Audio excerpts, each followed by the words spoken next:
This is Steven Platinum, your friend in wrestling with Platinum versus Impact Wrestling. This is from August 26, 2021. How was the show? Overall, really good. They're coming off of Emergence, a pay per view of little consequence, and they're trying to move forward.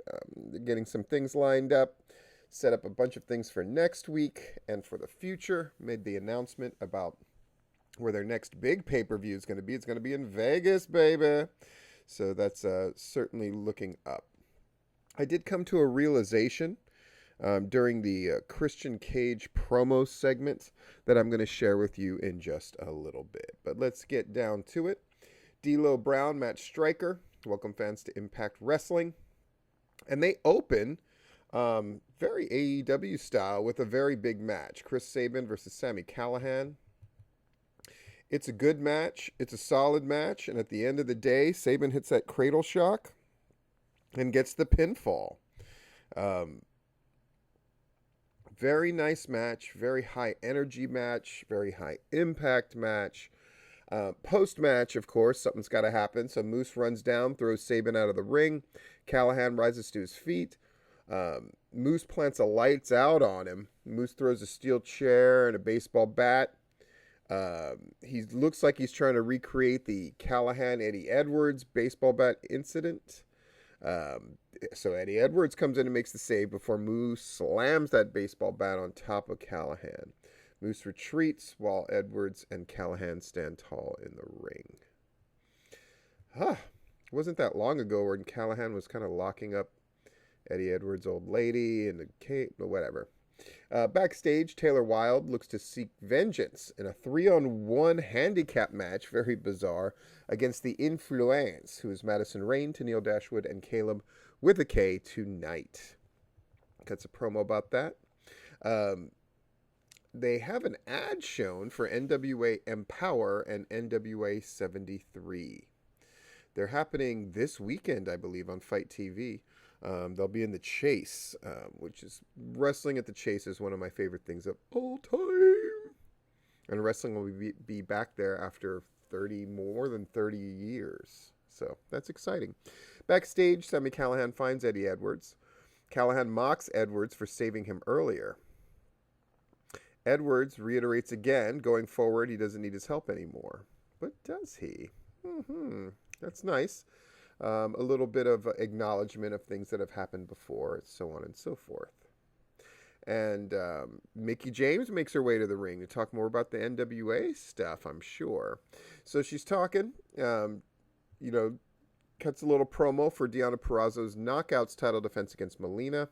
Purrazzo and Matthew Rehwold make their way down to the ring. Purrazzo says, who says this is going to be a competitive match? I'm too good. Etc., etc., etc. James calls out Purrazzo for having Rehwold win the mixed tag match at Emergence, that he got the pin on Melina. They basically trade some words back and forth. Purrazzo throws down on Mickie James. Rehwold gets involved. Trey Miguel runs out, takes his fight to the outside. So the guys are on the outside. Purrazzo jumps on James again. Melina kicks her shoes off and runs down to the ring, puts a stop to the chaos. All right, this week, Brian Myers, on the heels of his loss to Christian Cage for the Impact title, is teaching Sam Beal more on how to be the most professional wrestler. Has to do with their gear. Beal thinks Myers is deflecting following his loss. Yeah. Chris Bay against David Finlay. This was my favorite match on the card. It's wonderful to see Chris Bay getting these things, man. He cheats to beat Finlay, but the crowd absolutely loves it. Backstage, Rich Swann and Willie Mack are okay with losing at Emergence because they weren't the ones who were pinned. So the main event is gonna be they against the Good Brothers, so they can get a shot at the Good Brothers tag team titles. An ad for that Bound for Glory is shown. It's going to be Saturday, October 23rd in Vegas, baby. X Division champ Josh Alexander, who I like a whole lot. Basically, he's issuing an open challenge for next week. Any former X Division champion. Really cool. Really cool idea. Um, Christian Cage. He comes and he cuts a pretty good promo, except the kind of weird gaps of silence. I realized that is it better that Impact has a crowd now? Of course. But it still has the feel of like a black box space in the back of a real theater. For those that don't know, you usually have your main stage and then you have a black box space, which is usually a tinier thing, holds 50 people or less. A very, some would say intimate, but also that's not the main stage. And Impact, their things just sounds, I mean, you can make out individual voices from the crowd, and often they kind of distract from what's going on. It just has the feel and sound of a black box space. I don't know what they can do about it, but I hope they do something. Christian Cage kind of tries to put over Ace Austin since he's the number one contender. Um,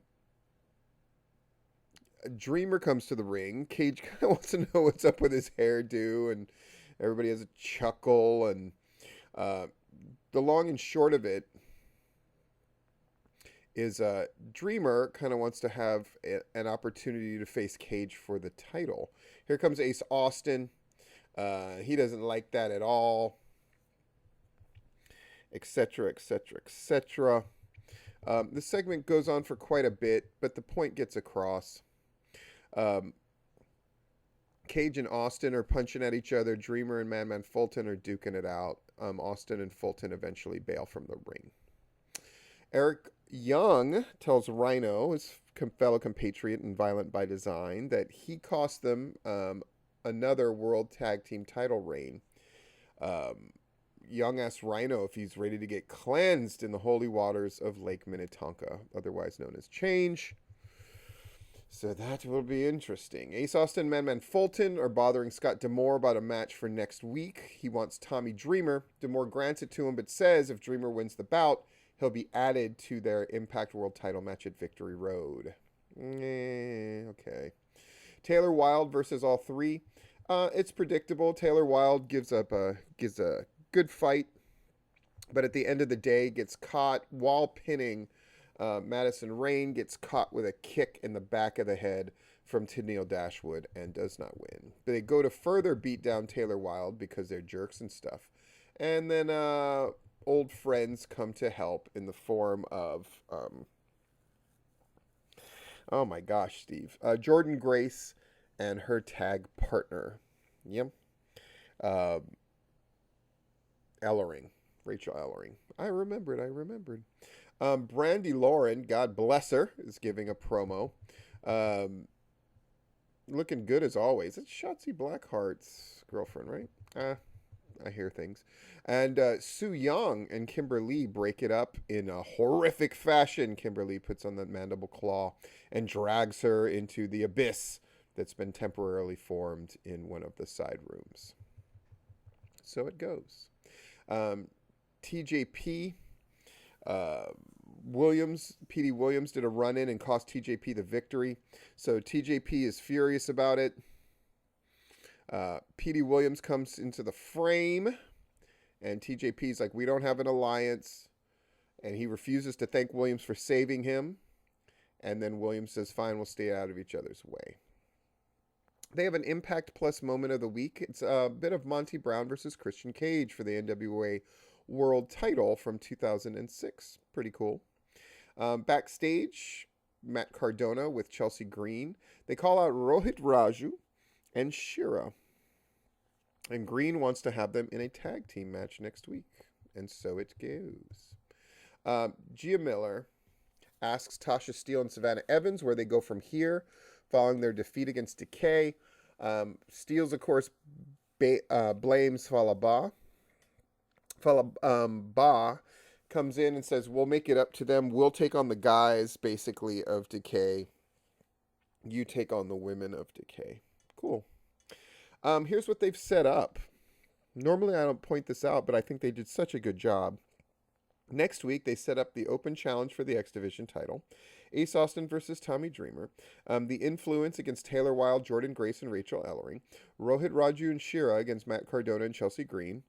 And before Impact, they're going to have John Schuyler. So I'll definitely, and normally I don't check out before the Impact if I'm being honest, but John Schuyler's there, I'll check it out. And he's taking on Jake something.